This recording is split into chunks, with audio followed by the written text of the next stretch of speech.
Okay, thank you very much for participating in our opening exercise. It's important that we spend a few minutes in the beginning introducing ourselves to each other because then we understand a little bit more about why we're all here. If I heard all of your answers correctly, I heard a couple of reasons why you're here. First off, everyone in this room wants to increase their effectiveness as a supervisor or a leader. Is that correct? Good. And the second thing I heard is that you want to add value to your role and to your employer. So that's the why we're here. But before we can really get going into the meat of our topic today, let's talk a little bit about the how and some other important foundational pieces. If you would turn in your workbook to the page that says participative learning, this is an important how for us because this determines what our expectations are for each other. So let's talk a little bit about what is participative learning. Who's heard that term? What does it mean? We all know that when we experience something actively, the learning increases. So what is expected of you? Well, first off, we would like to believe that you can honestly and openly contribute your ideas. Sometimes we're afraid coming to a workshop, and we don't know anybody that's here. And so it keeps us from speaking out, but we're going to get past that. We're also going to expect that you take an active role in creating the whole experience, the whole learning experience. The workbook that we're going to use is nothing more than a guide. The learning is really going to come from a couple places. It's going to come from you sharing your experiences, and I'll throw in a few new ideas and concepts because that's my role as the facilitator. But in the end, everyone in this room is going to walk away with 2 or 3 key new concepts that they'd like to go try to apply in their real lives. Does that make sense to you? Good. Another thing we're going to ask you to do is commit to listen with an open mind. It would be great if we all agreed with each other right up front. But the world is diverse, and you're going to hear things from other people that maybe you never heard before.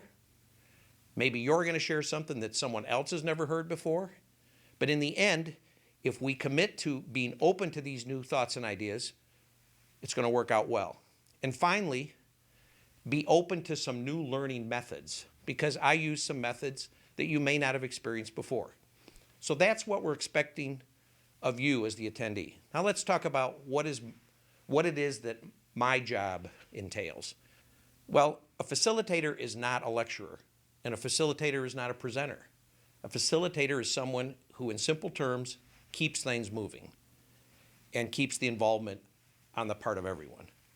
So my first job is to create a learning environment that's stimulating. And when you do your evaluations at the end of the process today, you'll know whether I've done that or not. I'm also going to ensure that everyone has the opportunity to participate. We all know that there's people in a group that are the first to volunteer to speak. There are some who like to hear themselves speak, and there are others that take a little bit of prodding. But it would be my goal that all of us will participate. I'm going to challenge some of your current and personal and workplace paradigms. And a paradigm is just the way you do things. It's a term that's been developed in the scientific world, but it also applies to business. We all have paradigms of how we do things. We have paradigms about how we get up in the morning, how we get dressed. So paradigms can sometimes get in the way, so I'm going to challenge some of those paradigms. And finally, I've got to make sure that we guide this process to a productive outcome in the end. That's what I'm going to do, because that's what should work for both of us. So we know what I expect of you, and hopefully you know what you should expect of me. If you would turn in your workbook to the next page, we have a chart called Key Components of a Business. And the reason we're going to spend some time on this is because many times we don't have a chance to talk about this. We show up at work in the mornings, we know what our jobs are, we're doing our little piece of the business, but we don't often consider, well, what is it that makes this business run? So we're going to do a little bit of a review of this concept of of components of a business. If you look at the chart, you'll see that there are internal and external factors to a business. And within this chart, you also see that there's three main things that happen in a business. You have a product or a service. So whether you're here in a business that, like an attorney or a service business that goes out and helps people, or you are in a business that physically makes a product that you sell, it doesn't matter, because every business either has a product or a service. Now, can a business have both? Can a product also be the service? Sure. So that's one component of the business. You also have this thing called processes, systems, and equipment. That's what I call it here. But what is that? Well, that's all the tools you need to get the job done. You have equipment. You have buildings. You have all kinds of assets. They could be anything from phones to computers to desks to chairs. They can be the processes that you use that you've established to take care of the customer that you have. And of course, that leads us to the third component. The third component of business is you have a customer or a client, and their needs have to be met. And how do you do that? Around that circle, it's really clever. It says people. So you can have the greatest processes and equipment and services. You can have the best customers out there, but without the right people, it doesn't happen. And so that's why you're here.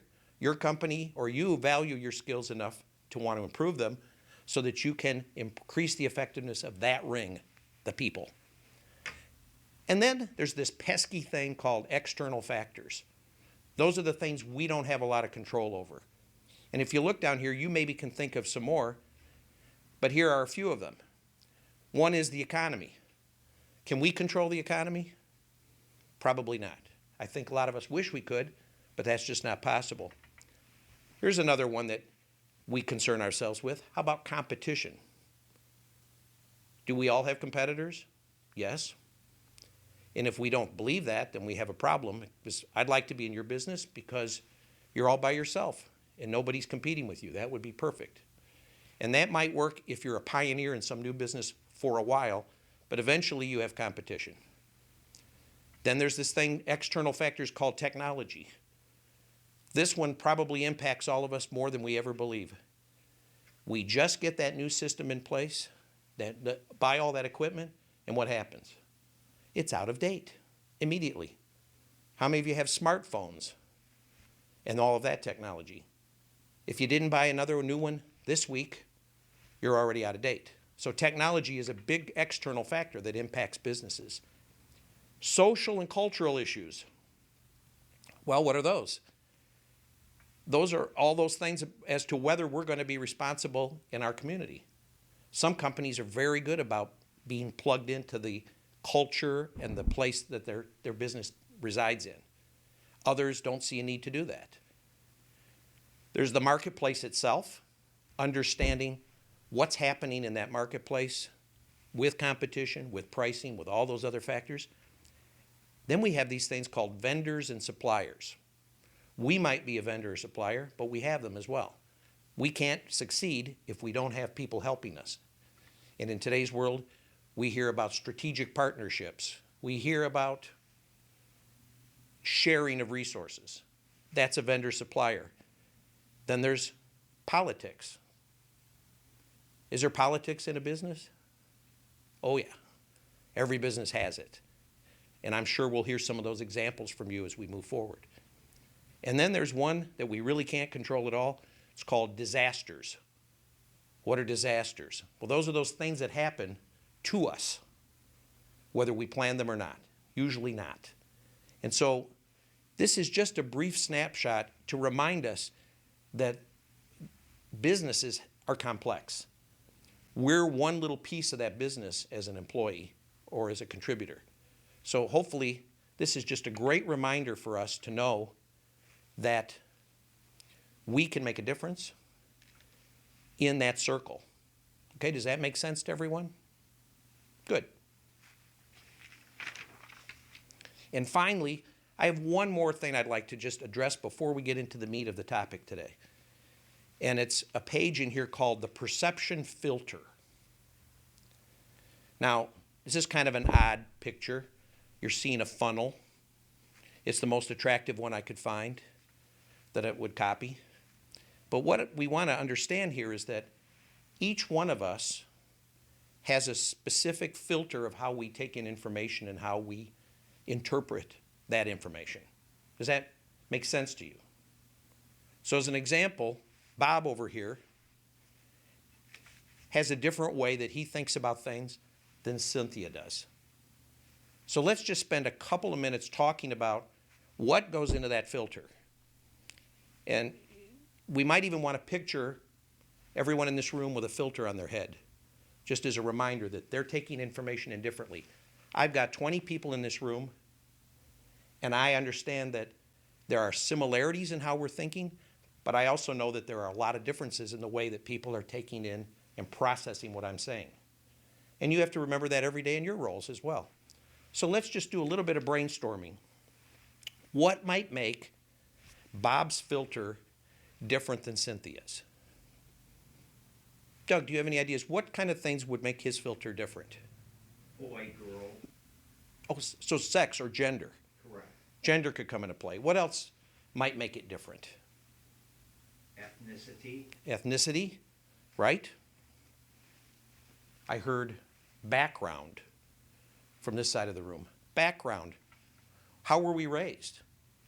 Did we all come from the same place? Probably not. How about another one? Yes, education. Educational levels. Gives us different perspectives. Expertise. Good one. Here's an interesting one. Birth order. This came up in another group. They threw this out to me. Birth order. And I thought, what the heck does that mean? Any ideas on why birth order could even impact a person's perceptions? Doug, you had an answer before. Any idea? You want me to talk out loud? Sure. Older ones have a tendency to want to shape the lives of their younger siblings. They take more responsibility. Oh.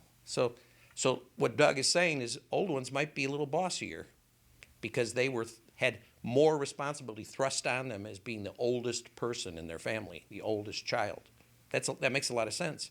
A lot of things have been written about that. Whether you're in the middle, whether you're the youngest, you're the oldest, it impacts how we see things because of our experiences in the past. Here's another one. Our politics. I mentioned that before as a factor in business in general, but does politics also impact our viewpoints on everything and how we see things and perceive? Sure it does. Well, that's a pretty good exercise. You did a great job. And what we've done by having those two discussions about business in general and sharing some thoughts about what changes our perceptions or what makes them different, we now have a good, solid foundation to move forward and start actually talking about supervisory and leadership skills. So let's take a quick break. And when we come back, that's where we'll start. Thank you.